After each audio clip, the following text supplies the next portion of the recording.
sais pas ce que c'est. Alors, et les violoncellistes détestent qu'on leur donne le sens du mot violoncelle. Parce que dans la famille des viols, il y avait une grosse viole, le violone. Violone, c'était une contrebasse. C'était une contrebasse. Violone.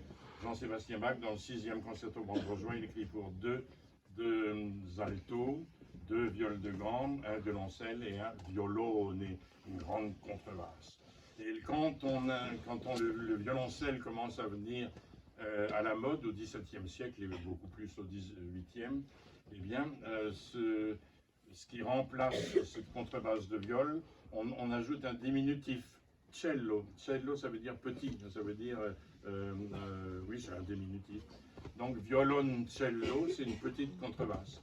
Et les violoncellistes ont horreur qu'on leur dise qu'ils jouent de la petite contrebasse. Parce qu'ils jouent dans l'aigu avec le pouce, machin.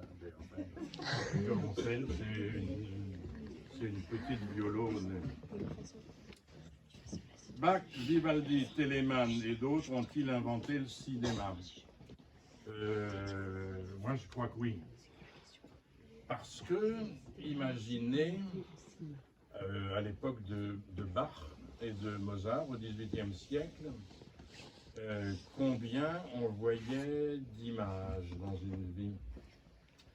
Vous avez vu des dizaines, non des centaines, des milliers d'images depuis ce matin.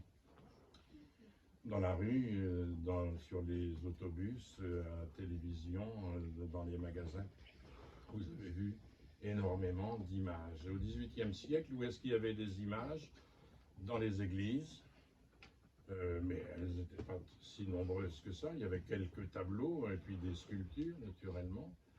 Les images, il y en avait dans les livres, mais pas dans tous les livres. Et puis, on ne possédait guère ces images. En fait, les gens qui vivaient au XVIIIe siècle, dans une vie, avaient vu 100 images ou 200 images. Oui.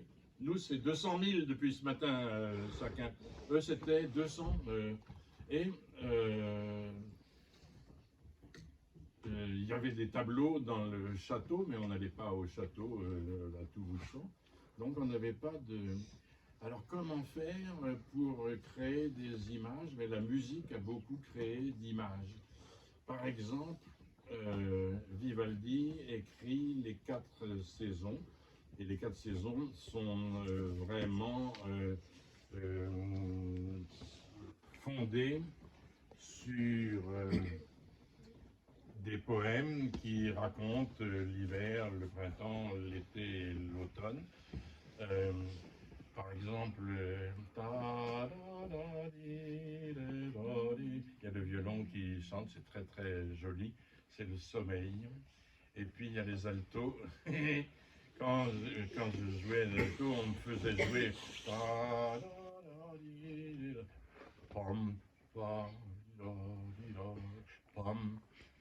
Il y a les seconds violons qui font le petit ruisseau, et puis on jouait comme ça. Et Vivaldi, il a marqué fortissimo et strappato, ça veut dire très fort et écrasé. Ram, ram, c'est l'aboiement du chien. Mais on trouvait que c'était pas bien dans les années 50-60. Aujourd'hui, grâce à des gens qui ont travaillé, on s'aperçoit que c'est le chien. Et on a des images.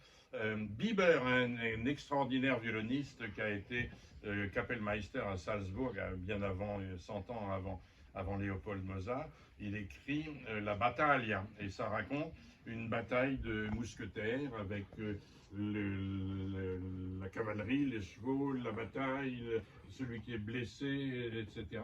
Et c'est une espèce de cinéma. Les images que suggère la musique, c'est le premier cinéma. Il y a des gens qui sont très forts en cinéma au 19e siècle, c'est Franz Liszt et Berlioz, La damnation de Faust. C'est vraiment de la musique de dessin animé. Alors, oui, Mozart, Bach, et puis bien avant eux et après, ils ont, de mon point de vue, écrit de ils ont inventé le cinéma.